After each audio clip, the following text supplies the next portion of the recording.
So our next step is to think about spanning sets. And spanning sets are an answer to the question, if you give me a vector space and a handful of vectors from within that space, is that small handful of vectors enough via linear combinations to reproduce the entire space? Right? Is the span of that small set of vectors that you gave me enough to cover the entire vector space of interest? So let's take a look at sort of where we want to start. The first thing that we noticed, and this is related to the span of a single vector idea from activity 2.2.2, is that if you give me any non-zero real number in the space R1, then the span of that single non-zero real number is going to give me all of the real line. So for the same reason that if you give me a single non-zero vector in a vector space, its span gives me an entire line's worth of points in that vector space. And so the first question that we want to sort of think about here is, how many vectors do we need to have in a set in order that their span gives us the entirety of the xy plane? How many vectors do we need in order to span all of two-dimensional space? So this will be the first activity that I want you to think about just for sort of maybe 5 minutes in your group. So quick breakout on this one, and think about how you would justify your answer. Right? So how do you know that a certain number of vectors is required, is necessary in order that they span the entirety of two-dimensional space? So let's take 5 minutes in your breakouts to come up with your responses to this, and then we'll come back.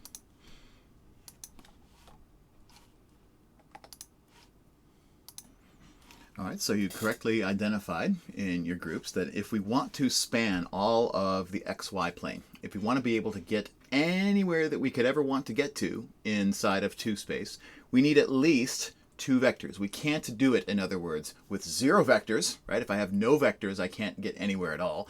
And I can't do it with one vector, because if I only have one vector in my set, as we saw in the first example from last week, I can only get to places along a straight line. And that's only if the vector that I have is non-zero vector in the first place.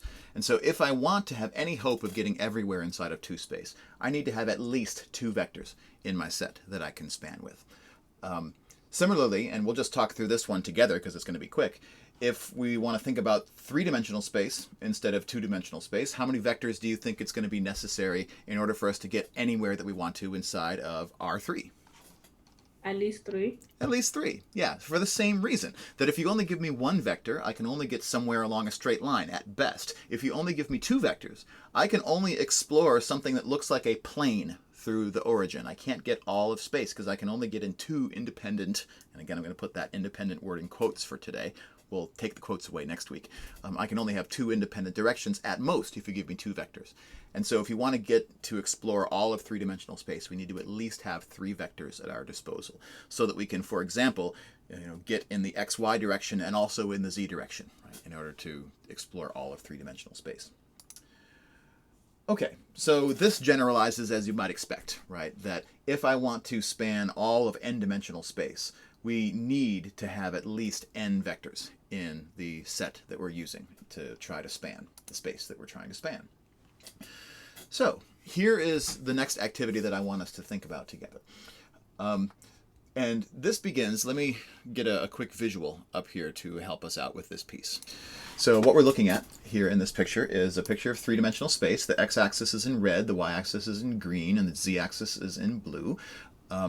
And the gray plane there is the xy plane. I'm actually going to hide that because I think it's just kind of getting in the way. And then this blue plane is the plane that we would get as the span of the vectors 1, -1, 0, and -2, 0, 1. Those are the two vectors that you see here. Right? So those two vectors, if you take all of their linear combinations, we get this blue sort of diagonalish plane inside of three-dimensional space. And so what this activity is going to have you do in just a minute is pick any old vector that you like as long as it's not a part of this plane, as long as it's not in the span of these two vectors. So don't use this example because it's the one I'm going to put on the screen. But let's say that I pick, I don't know, how about 2, 3, 4 or something like that as my vector. And so when I look at this picture, I can tell that my new vector 2, 3, 4 is not a part of the plane that's determined as the span of the other two vectors. So that makes it a legitimate vector that we can use for the purposes of this problem.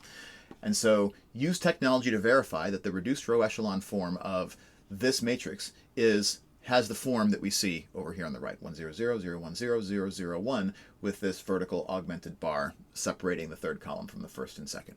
And then the most important thing I want you to think and write about as part of this activity is, why did this work? Why does choosing a vector that is outside of the span of these two and then doing this reduced row echelon form, why does it give us this particular matrix? What is this matrix telling us about the consistency or inconsistency of a particular linear system of equations? So let's take 10 minutes or so. Yeah, let's give ourselves 10 to be working on this. We can come back sooner if you finish sooner.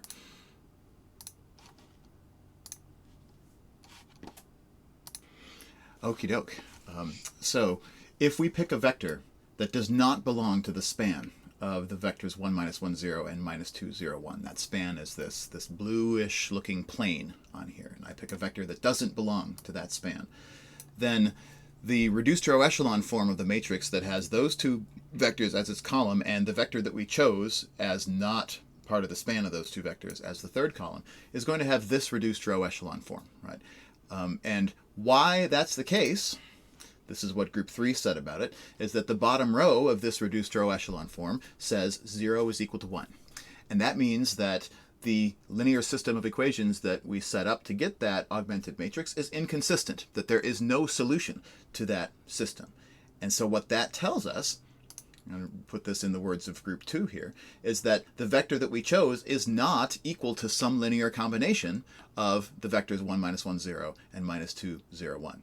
And so we should expect there to be a contradiction. We should expect there to be no solution to the associated linear system.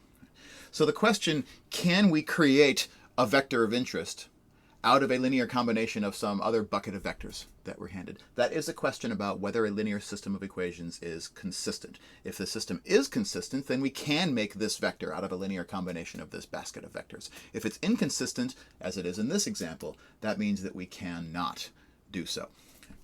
And so the sort of apex skill in this section is the skill to determine sort of when is it possible for us to take a set of vectors and have that set of vectors span the entirety of the vector space that we're looking at. And that's going to be the next activity that we move to. So if you give me a bucket of vectors, let's call them v1, v2, up through vm. So you give me a bucket of m vectors. And the question is, do these vectors span the entirety of the vector space in which they reside? So maybe that's the n-dimensional vector space. So if it's ever possible for us to get an inconsistent system where a linear combination of my vectors is equal to something that gives rise to an inconsistent system like the one that we saw in the previous example, then that means that that set of vectors cannot span the entirety of the vector space. If an inconsistent equation is possible at all for any given right-hand side, then we know that we can't get the entirety of the vector space that we're interested in. So as an example, this was the example that we just looked at, right? The vector 1, minus 1, 0, minus 2, 0, 1. That if we just take those two vectors, we look at just the part of that system which is on the left-hand side of the augment bar, that's where all the action kind of happens. Right? Because the fact that we ended up with this row of zeros on the left side of the augment bar here in the first place, that row of zeros tells me that if I make the wrong choice for this right-hand side, like 2, 3, 4 is what this team chose, then I will end up with an inconsistency, a contradiction. A 0 equals 1 or a 0 equals 17, or in the reduced row echelon form, it would just be 0 equals 1. Right? And so this row of zeros on the bottom of the reduced row echelon form of just the left-hand sides of my augmented matrix, so just my two vectors that I'm interested in, reduce that into its RREF. If there is a row of all zeros, a non-pivot row of all zeros, then that means that it will be possible for a system of equations associated with that to be inconsistent, and so it doesn't span the entirety of the space that it resides in. And so the contrapositive of that, so the equivalent statement, is that this set is going to span all of n-dimensional space if, when I put those vectors into the columns and find the reduced row echelon form, that I don't get a non-pivot row of zeros, that every single row has a pivot. And so when that's the case, then we do know that our set of vectors will span the entirety of space. So we saw in a previous activity today that just because we have two vectors in 2-space, for example, doesn't mean that those two vectors span all of 2-dimensional space, right? If the vectors are parallel to one another, then they're only going to span the same thing that any one of them spans, in other words, a line. And so it is a jump ball if you give me, for example, even 5 vectors in 4-dimensional space. It's not a given that that set of 5 vectors is going to span the entirety of 4-dimensional space. And so this last activity for V3 is going to give you an opportunity to explore that question.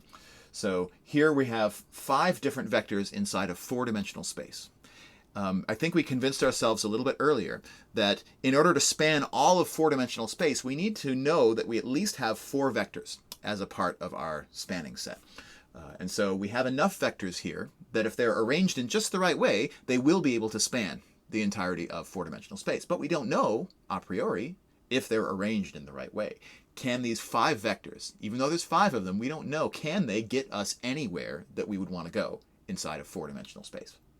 So your task in this activity, and this is going to be another 10, maybe 15 minutes on this one if you need it, rewrite this question in terms of the solutions to a vector equation. So the question of whether the span of this set gives me all of R4 is the question about whether a certain vector equation is consistent, right? Whether this equation, the x1 times the first vector plus and so on up to x5 times the 5th vector, in this case, is equal to w. Is that consistent for all right-hand sides w that I could pick?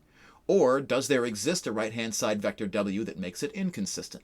So that's the vector equation that you want to set up for the beginning. And then answer that question using a reduced row echelon form to figure out whether these 5 vectors do or do not span the entirety of 4-dimensional space. All right, so this was a little bit tricky of an activity. And the reason that it was tricky, I think, is that I should have spent a little bit more time ironing out the reality of the fact 2.3.7 that's sitting right next to us. And that fact tells us, just to sort of recap why it's important, if we want to figure out whether a set of vectors spans the entire space, what we're trying to answer is it ever possible to set up a linear system of equations with those vectors which is inconsistent? If it's possible to set up an inconsistent linear system of equations with our basket of vectors, then there's some vector that cannot be expressed as a linear combination of the vectors that we started with. And in that case, we would say that those vectors do not span all of the space that they reside in. But if it's not possible to set up any inconsistent system, if every system of equations we could set up with our vectors is consistent, regardless of what we put on the right-hand side, then that must mean that this set of vectors does span the entire space that we're interested in. And so in this activity, you were given these 5 vectors which reside in 4-dimensional space and asked, is it true, is it possible for these 5 vectors to span the entirety of 4-dimensional space? And so you set up this generic system of linear equations with these linear combinations of these 5 vectors as the left-hand sides of that linear system. And the right-hand sides are just unknown, right? We don't know what the right-hand sides are. And the perfect part about this fact is we don't have to care what the right-hand sides are. Because all we're going to be looking for is if we find the reduced row echelon form of this system with the question marks on the right-hand side, that reduced row echelon form is going to tell us whether or not that system is always consistent or whether it's possible for it to be inconsistent. Right? And if it's possible for it to be inconsistent, then this set of vectors does not span the entirety of 4-dimensional space. So when you find the reduced row echelon form, whether or not the system is consistent or not, that story is told just by the coefficients to the left of the vertical bar in your augmented matrix. The stuff on the right-hand side doesn't have any power to tell us about consistency or inconsistency in the general case. And so just by putting these 5 vectors into a matrix and finding their reduced row echelon form, as this group did, this is team 3, shows us that regardless of what we put on the right-hand side, if we find the reduced row echelon form, it's going to have the form of this reduced row echelon form on the left side of the bar, and then whatever on the right-hand side. We don't know, we don't care what's on the right-hand side. We're only trying to figure out whether it's possible for this system to ever be inconsistent. And what you find out in this example is that it is not possible for it ever to be inconsistent. This system is always consistent no matter what is plugged in on the right-hand side. And what feature of this reduced row echelon form is actually telling us that? How do we know that this is always describing a consistent system? There is no row in this reduced row echelon form that's made up entirely of zeros. In other words, there is a pivot in every single row of this matrix. so that if we were to go back and try and solve for each of the variables, x1, x2, x3, x4, x5, because there's a pivot in every row, we will get a solution because in order to be inconsistent, we have to have a row of all zeros, at least one row of all zeros at the bottom of our reduced row echelon form, so that we can get something like 0 equals 1 as a part of the RREF to get an inconsistency. So as long as we don't have a row of all zeros in the reduced row echelon form, this system will always be consistent, and therefore this set of 5 vectors does span the entirety of 4-dimensional space. Gotcha. So Okay. in the third activity here, we saw an example where the reduced row echelon form to the left of the vertical bar had a row of all zeros. And because that row of all zeros was there, it creates the possibility, in fact a guarantee, that there exists some vector that we could put on the right-hand side that makes it so that this last equation is something like 0 equals 1, some contradiction. Oh, okay, along the okay. way. So just real quick to Yeah. recap, if I want to span R cubed, I would need 3 pivots. You would need, that's a good question, right? So that you're trying to summarize here, how do we relate the number of pivots that we find, the pivot rows, to whether or not we can span the entirety of the space? And you're right, if we want to span all of 3-dimensional space, we first of all know that we need at least 3 vectors to do that, right? And that when I put however many vectors, if it's 3, 4, 7, 12, when I put those vectors into the columns of a matrix and find the reduced row echelon form, I need there not to be a row of all zeros. And as long as there's not a row of all zeros, that means every row is going to have a pivot. And since my vectors all came from 3-dimensional space, that means that I must have 3 pivot rows in order to span all of R3. Yes, good way to summarize and wrap up what we are just learning in this section.